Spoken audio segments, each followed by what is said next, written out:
तक चला, इतिहास के सबसे विनाशकारी युद्धों में से एक माना जाता है। ये युद्ध केवल एक परिवार की त्रासदी नहीं थी, बल्कि धर्म और अधर्म के बीच का एक ऐसा संघर्ष था जिसने पूरे आर्यावर्त को हिला दिया। राजा धृतराष्ट्र के पुत्र मोह और दुर्योधन की असीम महत्वाकांक्षाओं के कारण यह युद्ध हुआ था। महाभारत के इस युद्ध से जुड़ी हर घटना में मानवीय भावनाओं, सामाजिक शिक्षा और नैतिकता के बहुत सारे मैसेजेस छुपे हुए हैं। नमस्ते, मैं आरजे कार्तिक आपका स्वागत करता हूं सीखो ऑफिशियल शो महाभारत के किस्से में।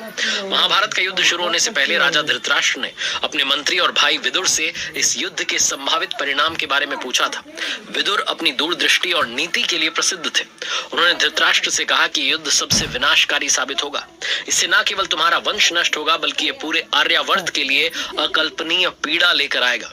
और विदुर की भविष्यवाणी बिल्कुल सही साबित हुई। महाभारत के युद्ध का प्रमुख कारण था धृतराष्ट्र का पुत्र मोह और उनके पुत्र दुर्योधन की सत्ता की लालसा।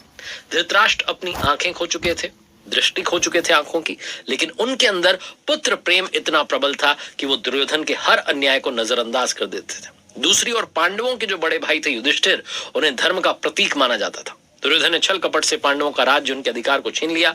उनके साथ अन्याय की पराकाष्ठा तब हुई जब द्रौपदी का चीर हरण हुआ।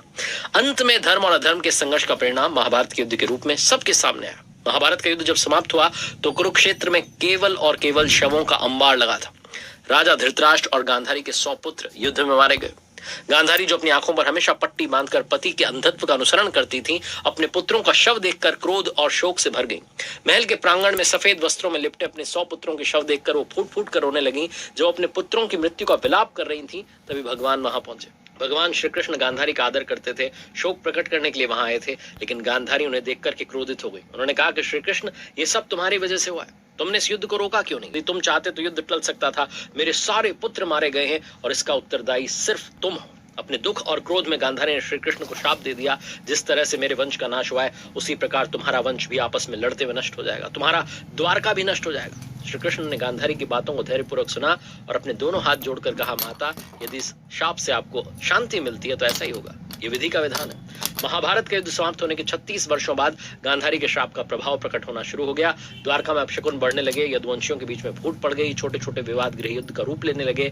इसी बीच में कुछ ऋषि वहां आए और यदुवंशी बालकों ने उनका अपमान कर दिया। ऋषियों के शाप के कारण विनाश की गति और तेज हो गई और एक दिन द्वारका के सभी यदुवंशी पुरुष एकत्र हुए थे और एक विशेष पेय पदार्थ का उन्होंने सेवन किया। इस पेय के प्रभाव में आकर आपस में लड़ने लगे। लड़ाई इतनी भयंकर थी कि उसमें सभी यदुवंशी प्रमुखों की मृत्यु हो गई। ये गृह युद्ध इतना विनाशकारी था कि केवल श्री कृष्ण और बलराम जी ही बचे। गांधारी के शाप के कारण श्री कृष्ण समझ गए थे कि पृथ्वी से जाने का समय आ गया है। एक दिन जब जंगल में ध्यान मग्न थे तो एक शिकारी ने उनके पैर के तलवे को हिरण समझकर तीर चला दिया। वो तीर उनके शरीर में लग गया। श्री कृष्ण से क्षमा कर दिया और अपने इस शरीर का त्याग कर दिया। श्री कृष्ण के शरीर त्यागने के बाद द्वारका का पतन शुरू हुआ। समुद्र की लहरों ने द्वारका नगरी को अपने भीतर समा लिया। ये घटना इस बात का प्रमाण थी कि गांधारी का शाप सत्य साबित हुआ। गांधारी का शाप एक घटना नहीं थी, बल्कि मानव जाति को संदेश देता है कि अधर्म और अन्याय का परिणाम हमेशा विनाशकारी होता है। श्री कृष्ण, जो स्वयं भगवान विष्णु के अवतार थे, उन्होंने